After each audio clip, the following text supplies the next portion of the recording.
winarningan na ng Korte Suprema, nag-warning ang Korte Suprema sa nag-warning ang Korte Suprema sa sa mga nagkakalat ng fake news.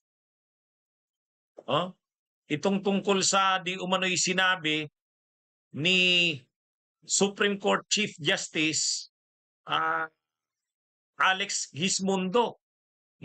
Ayon kasi sa mga nagkakalat, nagsabi daw si Chief Justice Alex Gismundo na dapat dumaan muna umano sa korte ang extradition ni Bato de la Rosa.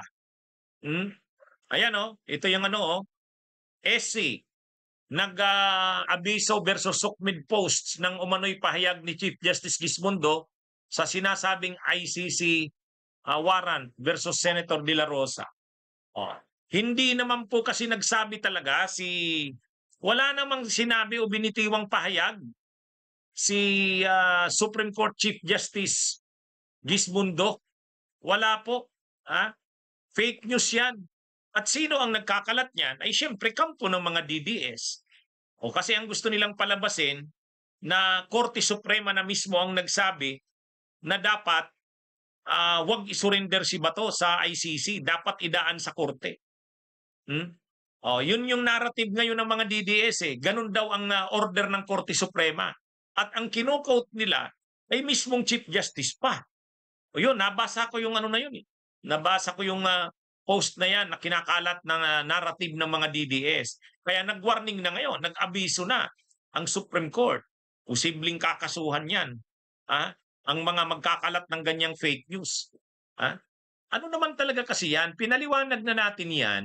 Ang linabas na order o rules, ang linabas na rules ng Korte Suprema ay rules on extradition proceedings. Ibig sabihin, kung ang isang akusado o may kaso o iniimbestigahan ng isang international court o kaya isang estado ay tungkol sa crimes against humanity o mga kaso sa international humanitarian law, may option ang estado ay ang gobyerno ng Pilipinas o ang authorities ng Pilipinas kung isosurrender ba or i-extradite.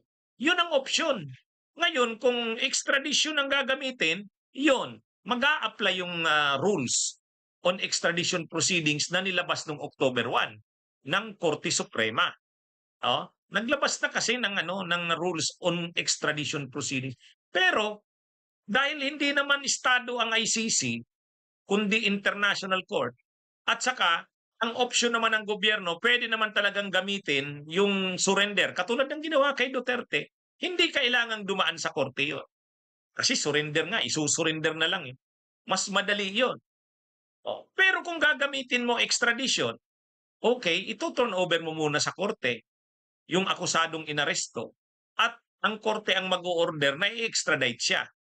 Yan yun. Pero wala namang sinabi si Chief Justice Alex Gismundo na kailangang dumaan ang kaso ni Bato sa korte. Walang ganun. Walang ganun. Linalagyan lang ng salita ang bibig ni Supreme Court Justice Gismundo, mga kabunyog, para kunwari Supreme Court na mismo ang nagsabi na dapat dumaan muna sa Korte Suprema o sa korte ang pag-extradite kay Bato. Masyado nang desperado ang kampo ng mga Duterte, ng mga DDS. Nagkakalat na ng mga fake news. Kino-quote na si Alex Gismundo na Chief Justice. Ganong hindi niya naman sinabi. Walang ganong sinabi.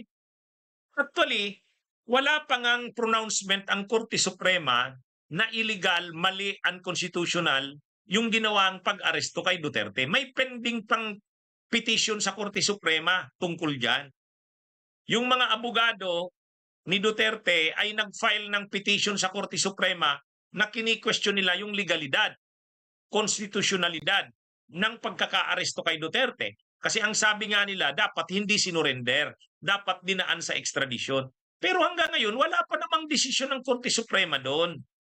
Wala pa, nakapending pa yon. Kaya nga, kahit naglabas naman ng rules ang Korte Suprema, rules on extradition proceedings, hindi ibig sabihin na yun na ang susundin kay Bato. Yun ang susundin kay Bato kung extradition ang gagawin kay Bato. Yun ang mag-a-apply. Pero kung surrender ang gagamitin kay Bato, yung katulad ng ginawa kay Duterte, parehong proseso pa rin. Parehong proseso pa rin kung anong ginawa kay Duterte. Ay kaya lang, para magkalat ng kalituhan, nagkalat sila ngayon ng fake news, disinformation, na sinabi daw ni Chief Justice Alex Gismondo ng Korte Suprema, hindi, kailangan dumaan na sa korte ang extradition ni Bato. No, yun. Walang ganung pronouncement. Walang ganung pronouncement ang Chief Justice. Linalagyan lang nila ng words ang bibig ng Chief Justice kasi desperado na sila ng argumento. So para makakumbinsi ng iba, sinasabi nilang, Chief Justice na mismo ang nagsabi nito.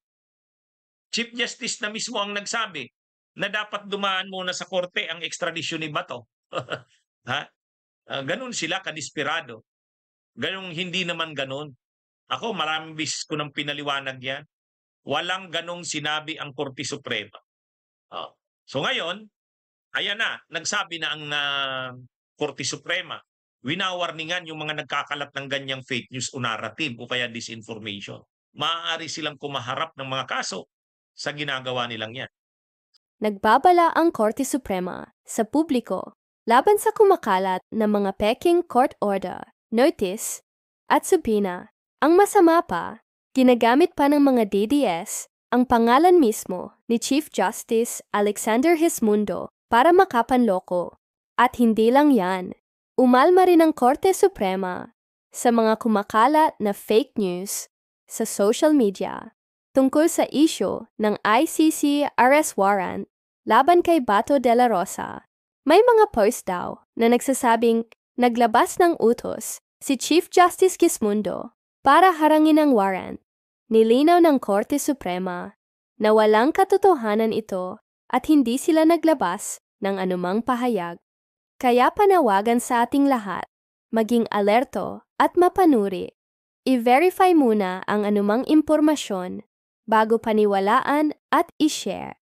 Huwag maging biktima ng mga scammer at fake news spreader. Bunyog! Bunyog! Halikan na kasama ka! Bunyog! Kapag buklod ay may pag-asa, Luzon, Visayas, Mindanao, isa ang pananaw.